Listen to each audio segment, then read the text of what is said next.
That's why.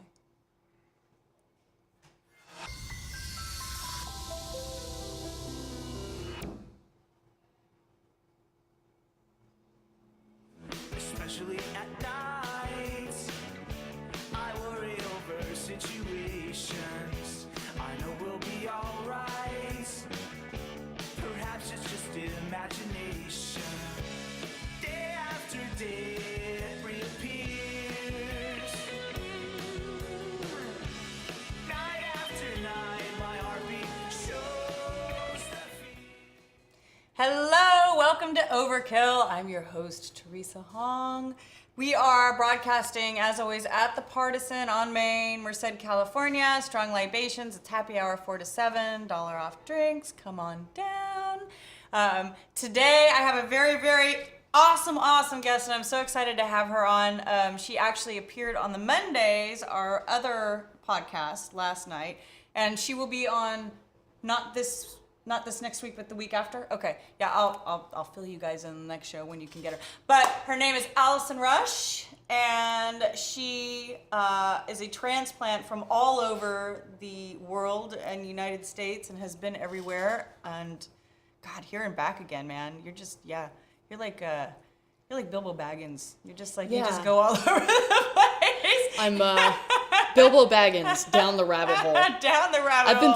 I've been trying to think of, like, I'm 25 and wow, this is the age when serious people start writing memoirs and stuff. But I have been thinking of titles. You still have so much time to write your memoir. Still, Bilbo, The Hobbit down the rabbit hole could be a nice. That would be an awesome thing. Yeah. I'm sure you've got better feet, but yeah, it's all good. 18 years of ballet and my feet are pretty torn up. Yeah. Well, no, so yeah, you just mentioned ballet. You moved to Merced from up east, correct? Where were you? Well, I first moved to San Francisco and stayed there for a few months. But yeah, I was living in suburban Maryland, just outside D.C. Okay. And I had a well-paying, stable job. And what were you doing? I was tutoring. Okay. I was exacerbating the socioeconomic divide between those who can afford SAT tutoring and those who can't. Fantastic. So I had certain long-forgotten moral reservations about that, but more than that, I was bored. And so once I had what I thought were enough savings, I bought a one-way plane ticket to California. I brought 2 suitcases, a ukulele, and no plan, and went looking for a startup that might be interested in, I guess, an academically scattered linguist with a little bit of computer science experience. So I was like, yeah, San Francisco, land of the startups. Someone must be looking. Yeah. And then I started hitting up all my friends in the region who might have couches for me to sleep on and or job leads, because I didn't have an apartment for the first 2 months or a job. And I'd met Jordan Cowman a couple of years before when we were both living in Maryland. So my opening volley was, hey, do you remember me? And could I also maybe sleep on your couch? And also, Merced is kind of close to San Francisco, right? And the email back was like, yeah, come on, stay. And as the last thing, sort of. Yeah, kind of.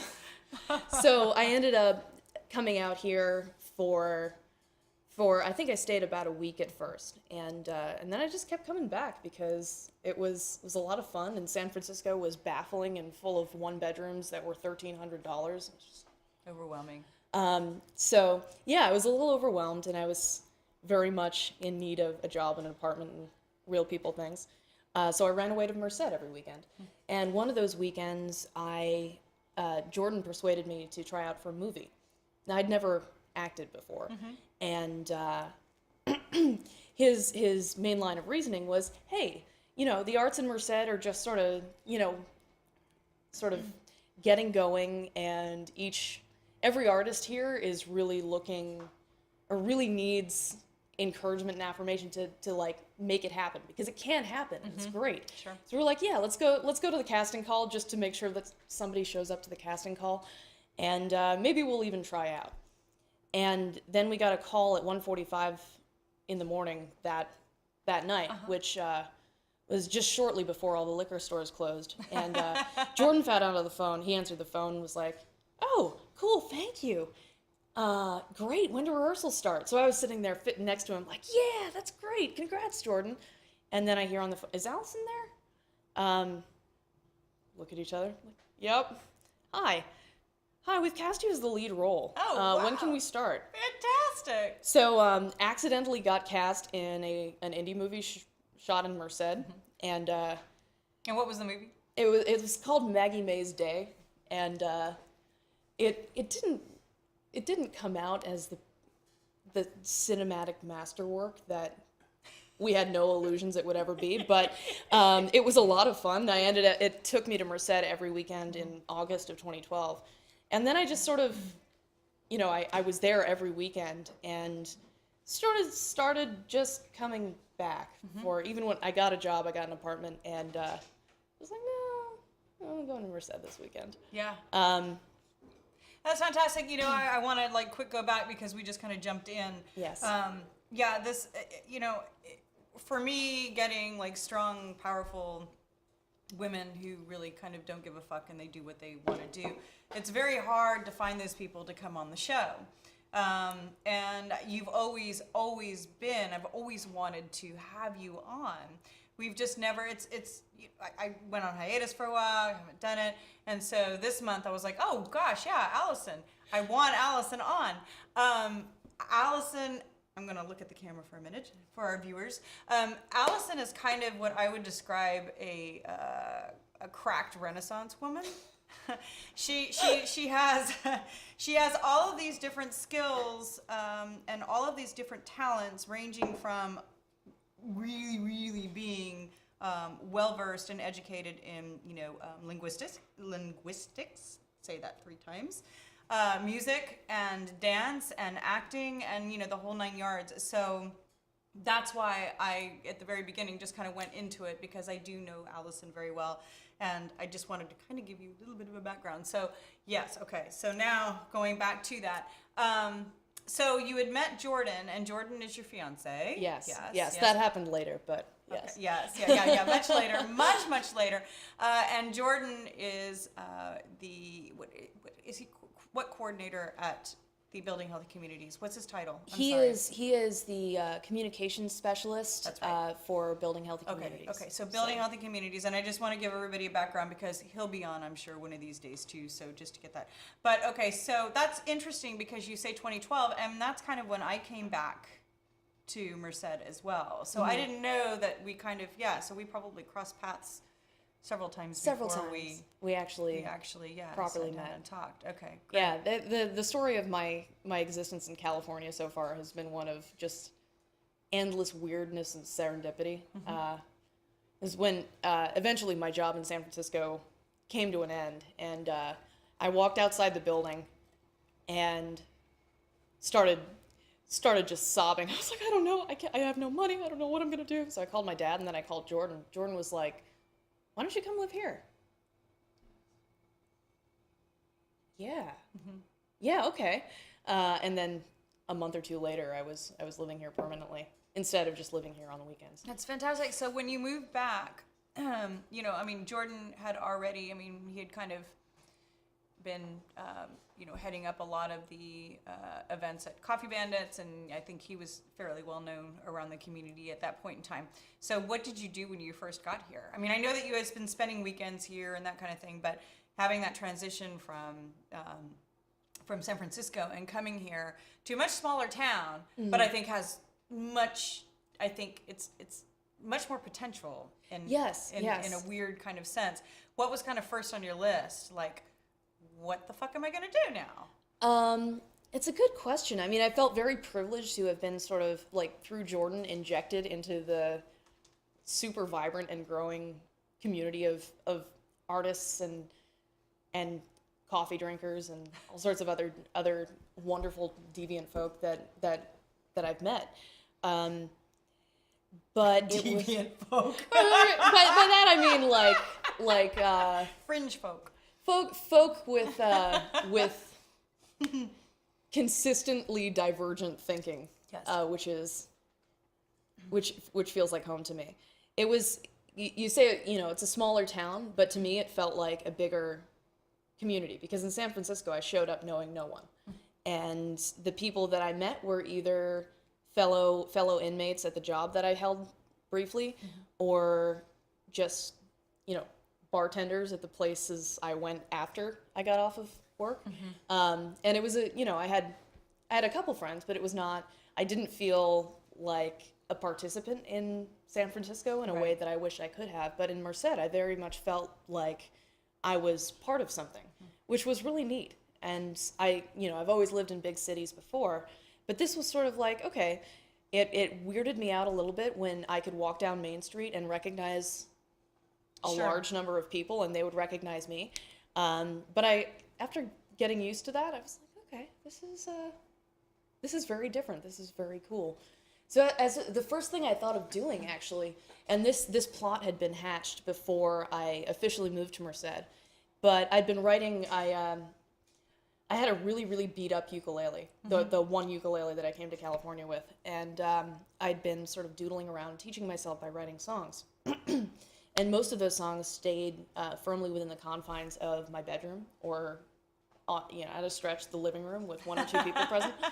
And Jordan, who had most of these songs inflicted on him at one point or another, was like, hey, listen, you've got a lot of stuff here. You've got like 60 fragments on your hard drive of songs that are kind of awesome. And I know this guy who has all this sweet recording equipment, and he's a good friend of mine, and maybe we could do a thing. I was like, wait, you're serious? Really? So when I moved in full time, we started recording my first album, which was sort of a whole trip. And of course, the sweet guy with all the sweet audiovisual equipment is Mr. Dan Hong, who I believe you know. Yes, I know intimately. Yes. So meeting Dan and like learning what the ARC was capable of was a real moment of, wow, this is going places. This is really cool. But yeah, I think I owe a lot of my ability to get up on stage and not shake so hard that I drop my ukulele. Is due to, I'm performing at Coffee Bandits, and I have 6 friends in the audience, and the audience is like 12 people, and that's okay. That's great. And then saying, oh, well, I could record this. I could record this not on a USB mic in my garage. That's really interesting. Yeah. So I started really working with other musicians and learning both the skills of collaboration, which, sitting on your bed cross-legged with a ukulele, you don't really develop. And the technical side of recording, which was really, I know a certain amount about acoustics, but it was really a revelation to me how many different stages in the process involve, aspects of signal processing and all, the artistry involved in mixing and mastering. Yeah. And why the ukulele?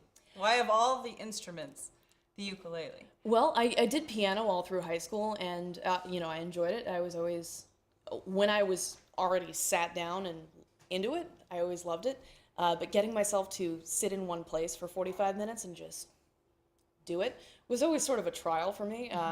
My piano teacher was a saint, but I eventually was like, okay, I'm in college, whatever. Dropped it. And then I got a free ukulele through a combination of strange circumstances. But I had this ukulele, and it was something that... When you say strange circumstances, now I got to know why you got how did you get the ukulele? There was a crazy ex. There was some shifting of property in the. Your crazy ex had a ukulele? Yes. Oh, okay, all right. That was one of the few good qualities that seemed like a good idea at the time. But I ended up taking possession of that ukulele, and did he know it? Yes, I think so. Okay. I think so. But it was in pretty sorry shape. It had been stepped on several times. It probably cost about $20 to begin with, and but I started fooling around, and it was something that I could take everywhere. I didn't have to sit down at a piano and commit to being there for a given amount of time. It was like, well, I'm at the bus stop. There's no one here. I got 15 minutes. Let's go. And I could. It made just tooling around and learning things much easier when it was a matter of pleasure. Like, this is something I can do for 10 minutes that is really rewarding and cool. Or a puzzle that is going to make me go crazy until I figure out how to do a B-flat minor chord. Because you are so educated, because you are, I mean, you're not only, I think that you're not only, common sense educated, obviously, but you are, I mean, you have been schooled on a variety of different, I mean, you really are brilliant. Tell me some of the titles of your songs. Titles of my songs, okay. One of them, Rarest Bird. This was an Amtrak era song, so when I didn't have a car and was commuting back and forth. Rarest Bird, Sparrow is another one. A lot of them are flight or bird themed, which That's I only fitting. Yes. I only made friends with my bird after the album came out. But Sparrow, Kisses, Every Once in a While, The Devil's Wife, The Devil in the Details. I'm not actually a metal musician, although sometimes I wish I were with You could be. the devil theme. But Nyctophile is one that I'm working on now. Let's see. I'm drawing mostly from ones that I played in public. Don't. I just find it very interesting because your songs they're very they're I guess, I mean, you could say all songs are kind of like poems, but your songs really are kind of poetry. Your songs do have, some really, really cool lyrics, like, behind them. Really, really cool, like, analogies and symbolism and that kind of thing that, on the surface, when you're singing them, it's kind of like this, you're up there and you're really cute, and you're, like, playing the ukulele, and you're like, yeah, okay, great. But when you really listen to them, they really, really have some, like, deep meaning behind them, and it's really interesting to me because I think that and I say this because you are a personal friend of mine, as open as you are and as just lovely and awesome as you are, I think that a lot of times you do kind of you don't air a lot of what you're going through or what's been happening or just kind of the trials and tribulations, and I think that it comes through with the songs, which I think is really, really cool. And I think that that's why I think you're starting to become more popular. You have been, you've been gaining a lot. I mean just even international with your stuff posted on YouTube and all that. But it's very bare and it's very stripped down, and it's just really, it's powerful, and it's sometimes sweet, and it's sometimes really dirty, and it's sometimes really just like, like if people know you, and if you haven't really said that kind of, I mean, I've said to Dan several times after you sing a song that I haven't heard before, I just look at him and I'm serious, it's like, I love that girl, but I wish that she'd talk to me more. And I know that you do that through the songs, which is just awesome. So that's like, okay, that's my adoration. I love you. Oh, You're thank great. you, thank you. So you are very talented, but where I guess I've kind of said where you kind of get your inspiration. That's just what I think is that it's very kind of internal, and this is the way that you bring it out. Is that a correct assessment? Or? Absolutely, yeah. For me, the songs that, some of them are absolutely musical therapy. Some of them are just, this thing happened and I need to write your Madonna right now. When you said the symbolism and all of that stuff, I was, that's the song title that I realized I'd omitted. But the opening line is, I can't be your Madonna, baby, but I can be your whore, which I think it's the first line, at least partially, because people hear whore and their heads swivel, and it's like, all right, you got my attention now. But also, she's also a good marketer. Okay, so go ahead. Also a whore, apparently. But actually, I remember you and me having this conversation of, I think it was before we got to know each other super well, but it was when the Playhouse had just announced their upcoming season. And Theresa came up to me. She's like, okay, don't take this the wrong way, but you need to try out for Best Little Whorehouse in Texas. So I was like, no, I can get down with that. Strong ensemble female cast, that's right. Yeah, no, and I really didn't mean that at all.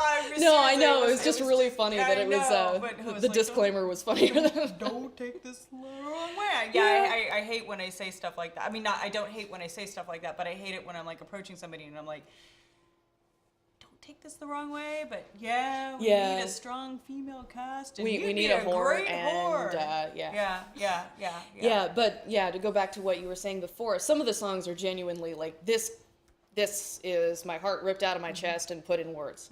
Others are more gimmicky. For instance, I had one of the titles, they seem to fall into the camp of like, this is super deep and, you know, I put a lot of thought into this. And they're the ones that come out in half an hour and just absurd, very, very silly songs. There was a lady who was staying with us for a while, just sort of a 1 month roommate, needed a place to stay. And she was great. She and I would have girl talk every morning over endless cups of coffee and cigarettes, and we really got to bond. And one day we came out with her coffee and lit up a cigarette. And she was like, Allison, this guy in my class, he's so hot, but he's a Republican, and I don't know what to do, and I can't. But he's so pretty, and then we sat for about another half hour, and I wrote. Oh, that was a brilliant song. The song "Sleeping with Republicans," Yes. which is basically like left-leaning hippie-ish person desperately has just a kink for. Now that's the song you got to sing now. Sure. That's the song you got to sing. I'm down. Yeah.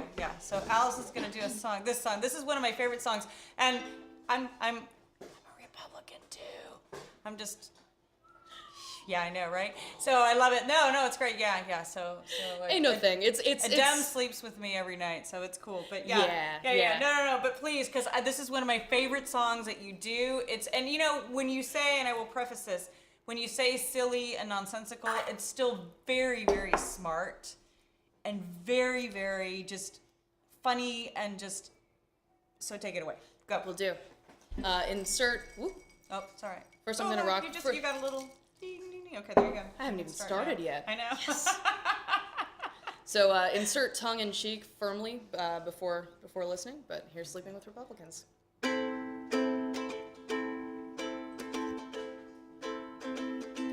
I wish that I could see inside your brain. The things that make you tick drive me insane. But your loathsome ideology disgusts me irresistibly. You draw me like a moth into a flame.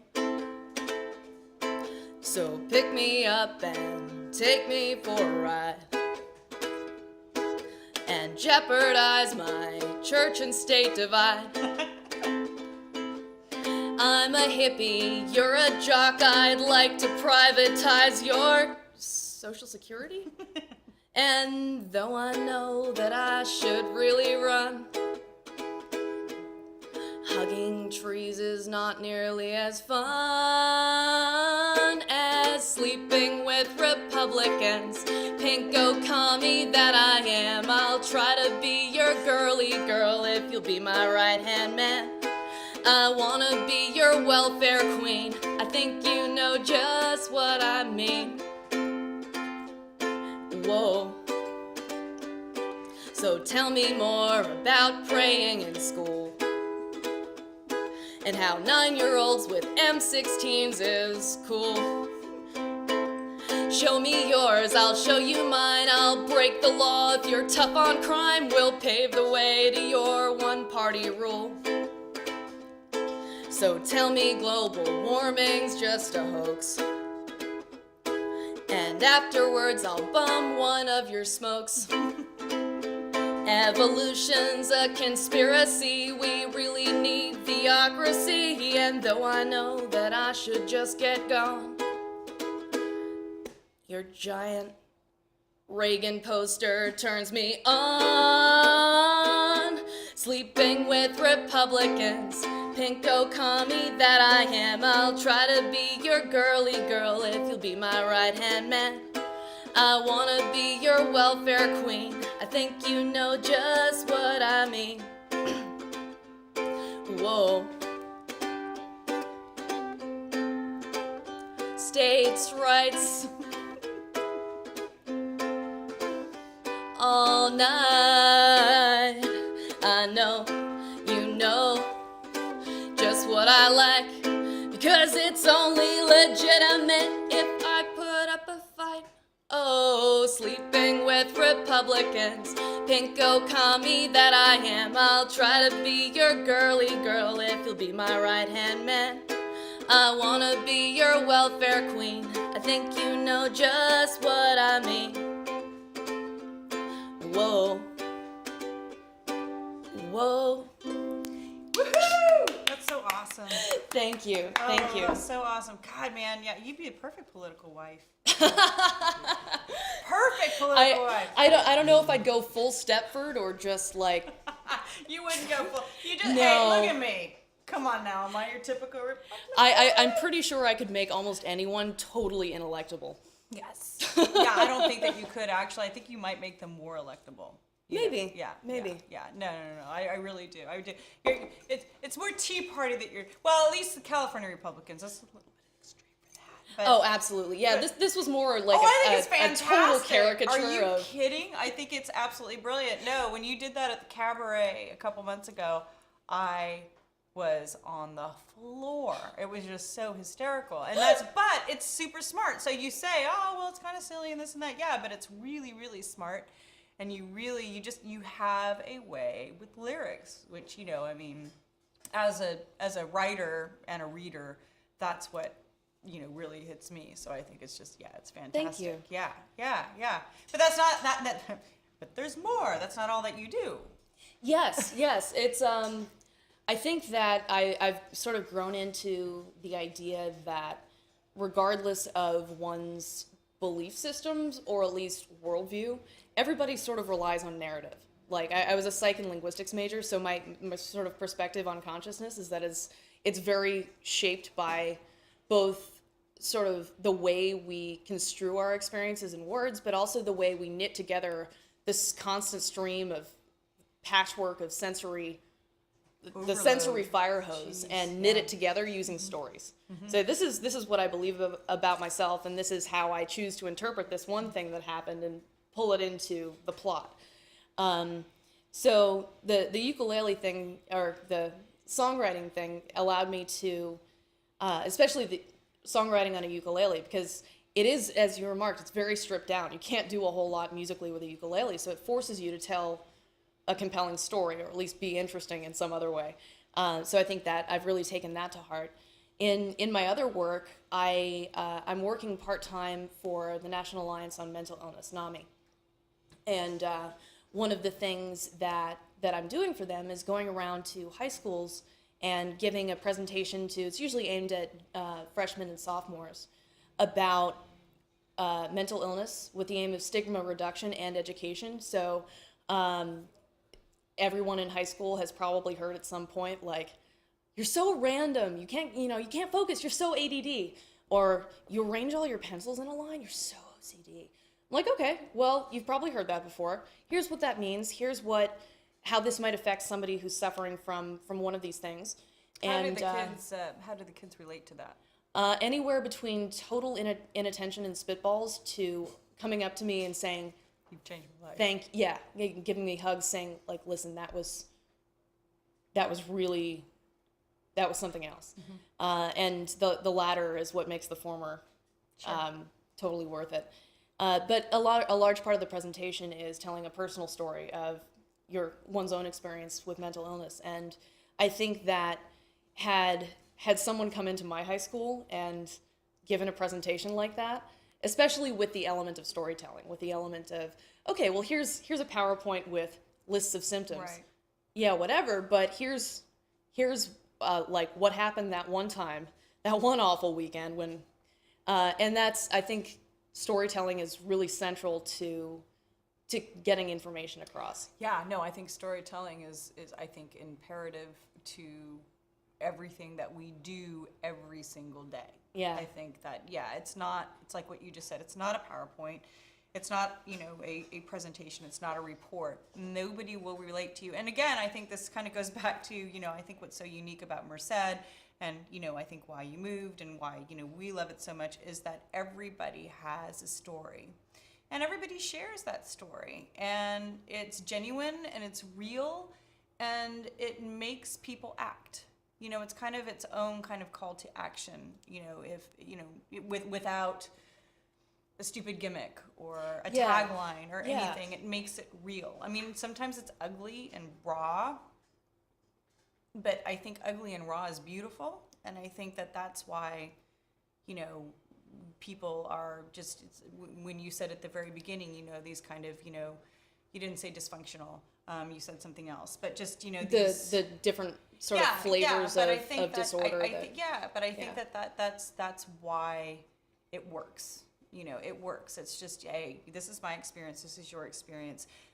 This is how you perceive an experience, and this is what I'm going to write. And I think that that's why everything that you write and that you sing, it's just so relatable. It's just awesome.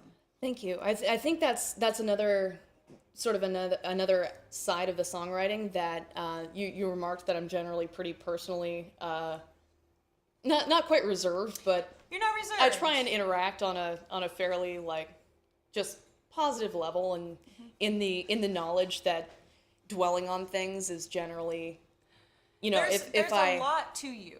There's a lot to you that I think you don't let people know, because you really do always try to be positive. And you're not only positive about yourself, you're positive about others.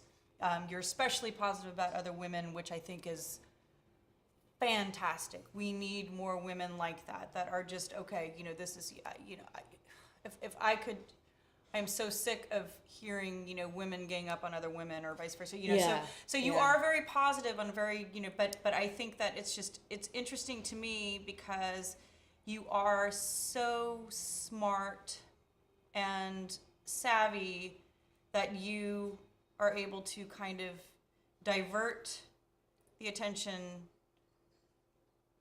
on ukulele and on songs and on this and on that and on, pure talent.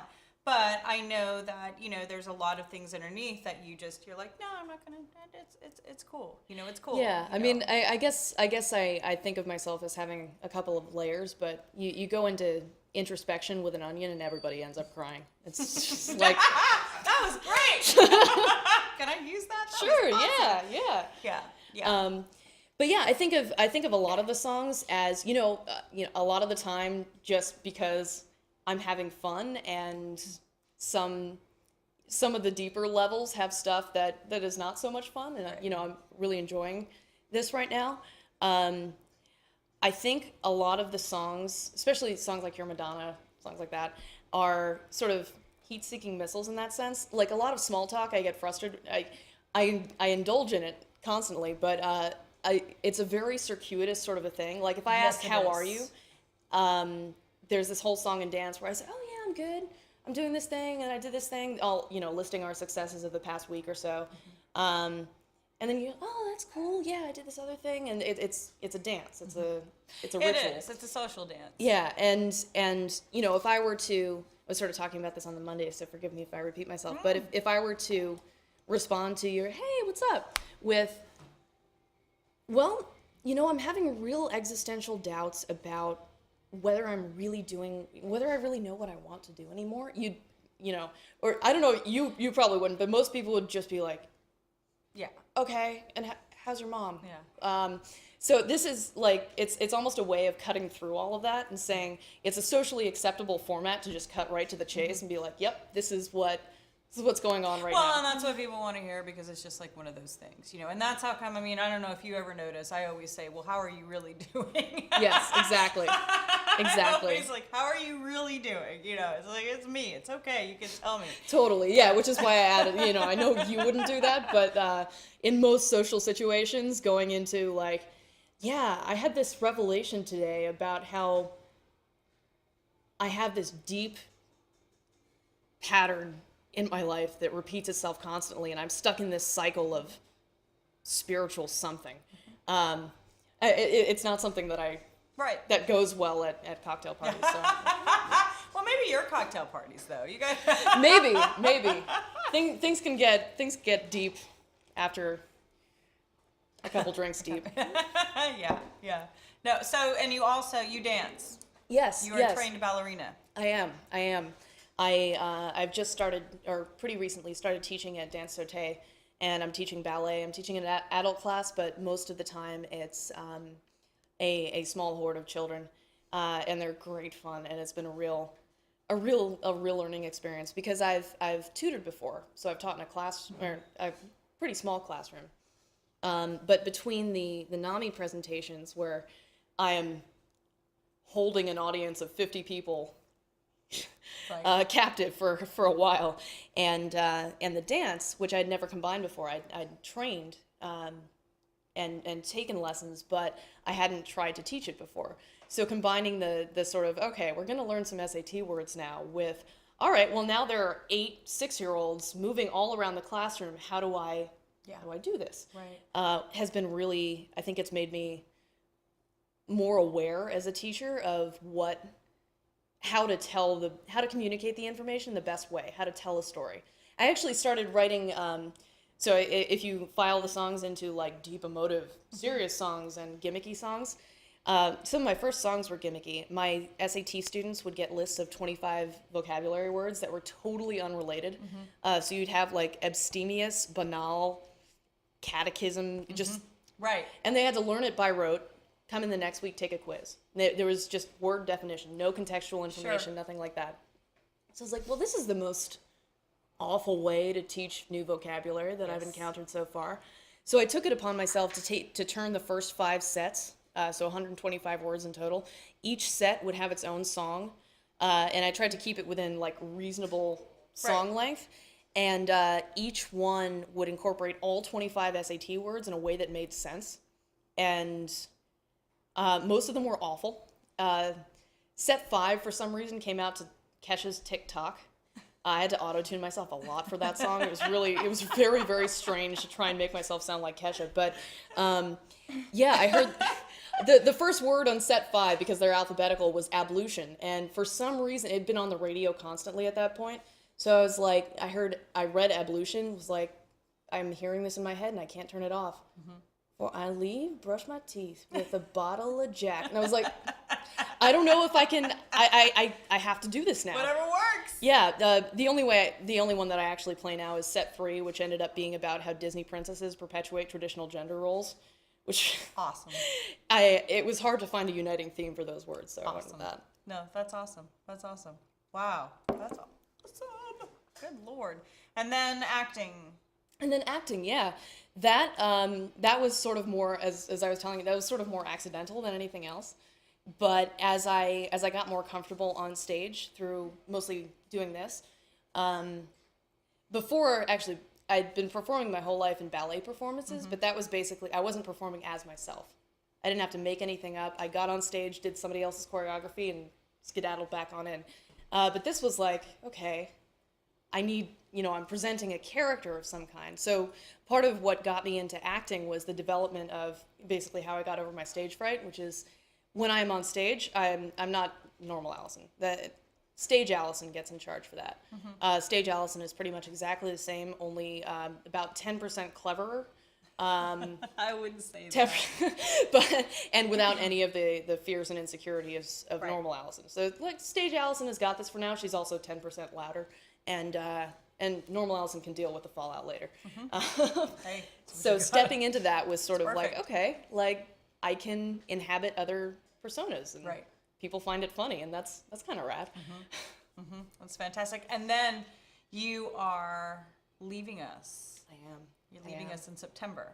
Yes, just about. Classes start in late September. Okay, so tell us about that.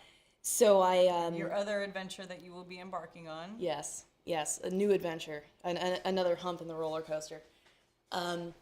So I've been looking for graduate programs.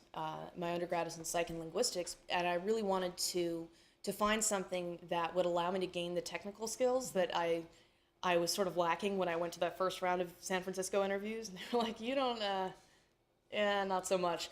So I really want to learn more about that, but I really didn't want to sideline the music. Right. So turns out Stanford has a program in a master's degree in music science and technology. And I sent out my application as one would send a message tucked in a bottle. Just like, see you later. Right. someone will find you, maybe. Either that or you get eaten by a whale. I don't know. So instead of getting eaten by a whale, it returned with an email saying, "Hey, classes start on September 22nd." Fantastic. And just like, Congratulations. Thank you. That Thank is you. absolutely fantastic. And you're getting married. yes. The other big hump of the roller coaster. I know. Yeah, so you're getting married in June. Yes. Good Yes. Lord. Lots of changes. Oh yeah, it's gonna be a very, very interesting summer and transition. I'll be sad to leave, but Palo Alto's only 2 hours away, yeah, and we'll visit I've done you. crazier weeklier We'll commutes. visit you at Stanford. We'll totally visit you at Stanford. Yes, Okay, and now you have written a jingle I have. for Overkill, which is like fucking fantastic. I was so happy when I got that message. I didn't look at my message until this morning, and I was like, oh my gosh, great. And then when you played it earlier, I was like, oh, this is fucking fantastic. So will you play that for us, please? Certainly. I wrote the lyrics last night. I so know. Do you need please your laptop? Do you need it, or do you have You it know what? written down? I'm gonna try and Look at you. gun it through. You're and- a hell of a lot braver than I am. I'd be having my cards right there. All right. Okay, I think it's in this key. I hope it's in this key. If not, we can start over. It's cool.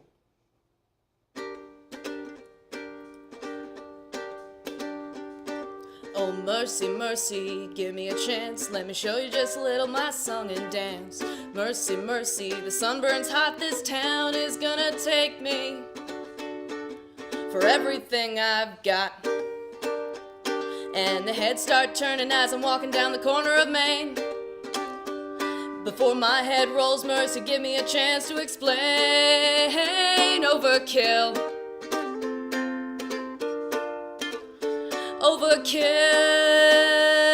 Overkill.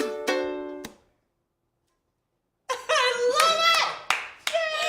So it's just about 45 seconds long right now, but Fantastic. I'm gonna give you a hug for that. Because seriously, that is awesome. Awesome.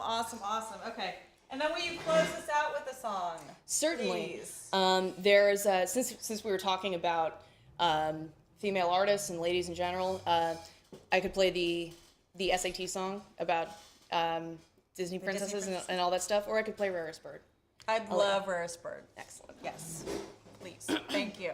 So this was before Jordan and I started dating. We'd had a conversation to the effect of, "I love you, man. I love you, bro. We should probably never date because we would just enable each other constantly, and it would, I don't know what would happen, and it would be just crazy to do that without knowing what would happen." Then about a week later, I was like, you know what? Nope. And it was his birthday, and I wrote him this song, and he received it. I was like, remember that conversation we had? Can we, forget that conversation. And then we started dating. And but that there, the rest was history. yes. Awesome.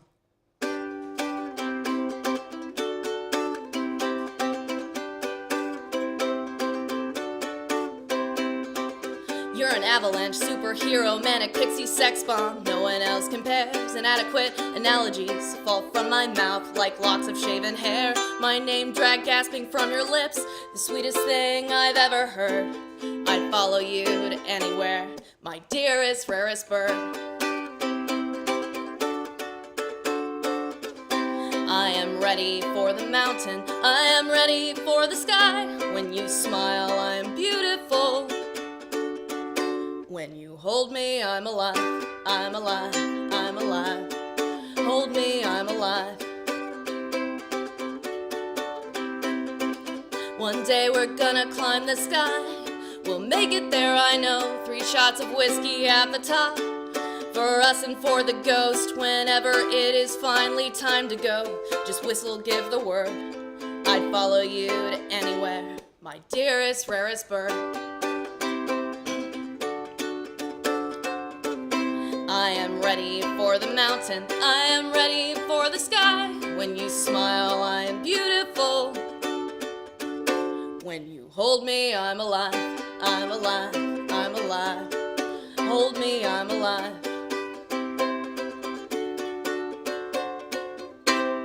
Come find me in the dark. Come photobomb my dreams. Come on, light my cigarette.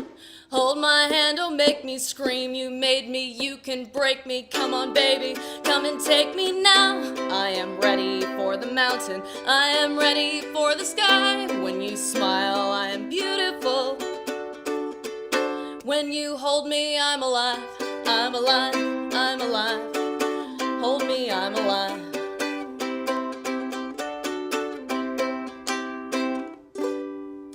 Fucking awesome, man. I love it. I love it. And I love Thank I'm you. sorry, I'm gonna be like really inappropriate, but I love that your boobs like are like a holder for your ukulele. Yeah, It's they just awesome. sort of, it's a great, it's like a boob balcony. And you know, when I was first playing it, I was like, well, does it go up here or like, nope, they're just going to sit right there. I love it. It's built in. Yeah. Thank you so much for coming on. Thank you for having me. This has been so much Fucking fun. fantastic, man. No, and we will definitely. This is like there are a few interviews where I'm always like, man, I gotta get her back on. So we'll get you back on before you fly to Stanford. So yeah, but thank you so much for coming, and thank you so much for having you on. I'm sorry. Blah, blah, blah. Thank you so much. I'm sorry. That song made me really emotional. I'm sorry. I was like, oh God. So thank you so much for coming on. And thank you guys for watching. Next week will be Melissa Eisner from Coffee Bandits, who Yes. stood me up last week. Oh. Yeah, she didn't realize she did. She sent me a Facebook message today. She's like, so we're on for 4:30 today. And I was like, no, honey, it's Allison today. You missed it last week. She's like, oh. I was like, we'll do it next week. So Melissa has a superhuman ability to do lots of things. yes.